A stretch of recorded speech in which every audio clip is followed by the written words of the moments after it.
दोस्तों, बड़े घर की चौखट पर आज फिर तूफान खड़ा है। अहाना की तबीयत लगातार बिगड़ रही है और अर्जुन, जो कल तक अपने गुस्से और अहंकार में डूबा था, आज पागलों की तरह उसकी एक झलक पाने को तड़प रहा है। लेकिन क्या उसकी ये बेचैनी सच में प्यार है या फिर कहानी में कोई ऐसा मोड़ आने वाला है जो सब कुछ उलट-पुलट कर देगा? रात के सन्नाटे में अहाना का कमरा किसी अस्पताल के वार्ड जैसा लग रहा था। उसकी सांसें गर्म थीं, चेहरा पीला था और हल्की हल्की कंपकंपी पूरे शरीर में दौड़ रही थी। श्रुतो मामा बार बार उसके माथे पर ठंडी पट्टी रख रहे थे, पर बुखार जैसे उसके दिल के दर्द की आग से जन्मा हो, कम होने का नाम ही नहीं ले रहा था। दुर्गा देवी भी वहीं बैठी थीं, आंखों में अफसोस, पछतावा और डर का मिला जुला तूफान। उन्हें अहाना की हालत देखकर बार बार कल का पल याद आ रहा था। वही पल जब कैफे में अहाना ने अर्जुन को किसी दूसरी लड़की के साथ बैठे देखा था और उसकी दुनिया ही बिखर गई थी। दुर्गा देवी बार बार सोच रही थीं, क्या मेरी ही गलती थी? क्या मैं रिश्तों को समझने में इतनी देर कर बैठी? उनका दिल खुद को कोसते कोसते टूट चुका था। उधर दूसरी तरफ बड़े घर की लंबी गलियारे में अर्जुन बेचैनी से चक्कर काट रहा था।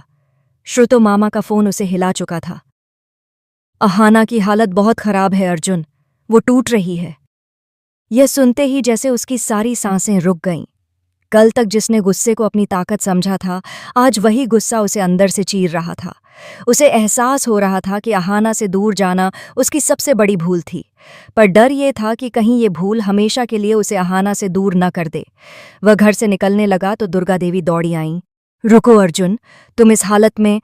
अर्जुन की आंखों में बस एक ही प्यास थी, अहाना की एक झलक। अगर मैं अभी नहीं गया तो शायद बहुत देर हो जाएगी माँ। उसका ये टूटा सा जवाब सुनकर दुर्गा देवी भी और कुछ न कह पाईं। अर्जुन गाड़ी में बैठा और बिना एक सेकंड गंवाए सड़कों पर पागलों की तरह दौड़ पड़ा। बारिश की बूंदें जैसे अर्जुन के भीतर मची घबराहट का ही प्रतिबिंब थीं। हर मोड़ पर उसे अहाना की वह रोती हुई आंखें दिखाई दे रही थीं, जो कल कैफे में देखकर बिखर गई थीं। उसका दिल बार बार खुद से पूछ रहा था, कहीं मैंने अहाना को हमेशा के लिए तोड़ तो नहीं दिया? उधर श्रुतो मामा के घर पर माहौल और भी डरावना हो चुका था। अहाना बुखार में बेसुध पड़ी थी, होंठ सूख गए थे और उसकी उंगलियां तक कांप रही थीं। जैसे ही उसकी सांसें तेज होतीं, मामा और दुर्गा देवी का दिल बैठ जाता। अहाना की हालत देखकर दोनों को एहसास हो चुका था कि यह सिर्फ बीमारी का बुखार नहीं, ये दिल टूटने का बुखार है।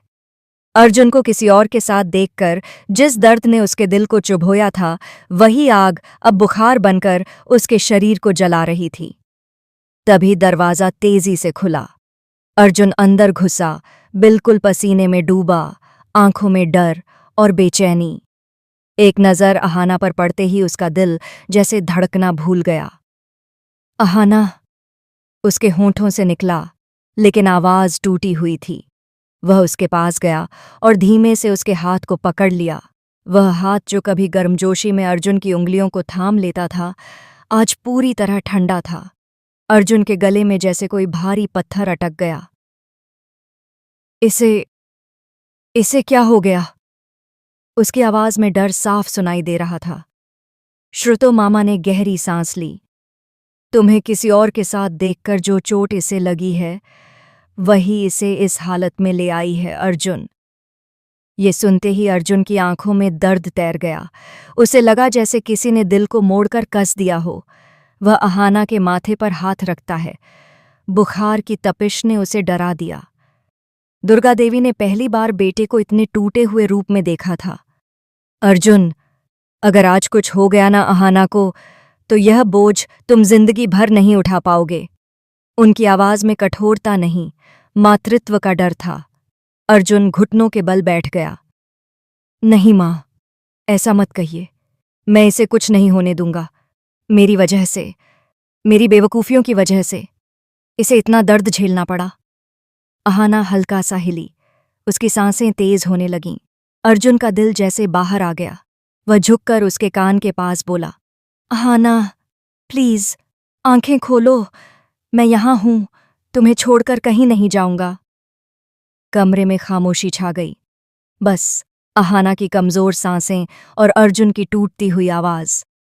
लेकिन कहानी यहीं खत्म नहीं होती, क्योंकि दोस्तों, आज की रात सिर्फ दर्द की रात नहीं है, ये रात एक बड़े रहस्य की भी शुरुआत है और असली सस्पेंस अब शुरू होने वाला है। कमरे में फैली खामोशी अचानक भारी लगने लगी थी। अर्जुन अहाना का हाथ थामकर बैठा था, लेकिन उसके हाथ से गर्माहट जैसे गायब हो गई थी। दुर्गा देवी और श्रुतो मामा भी सांस रोके खड़े थे, मानो पूरा घर अहाना की एक सांस का इंतजार कर रहा हो। अर्जुन की आंखें लगातार अहाना के चेहरे पर टिक गई थीं। हर बार जब उसकी पलकों में हल्की सी हरकत होती, अर्जुन का दिल तेजी से धड़कने लगता। अचानक अहाना ने धीमी सी कराह निकाली। अर्जुन तुरंत उसके करीब झुक गया। अहाना, सुन सकती हो मुझे? कृपया जागो। उसके शब्द कांप रहे थे, जैसे उसकी आवाज भी बुखार की तरह बेचैन थी। लेकिन फिर अहाना की सांसें और तेज होने लगीं। उसका माथा लाल हो चुका था। उसकी उंगलियां ऐसे कसने लगीं जैसे किसी गहरे डर में हो। दुर्गा देवी घबरा उठीं। मामा, डॉक्टर को जल्दी बुलाइए।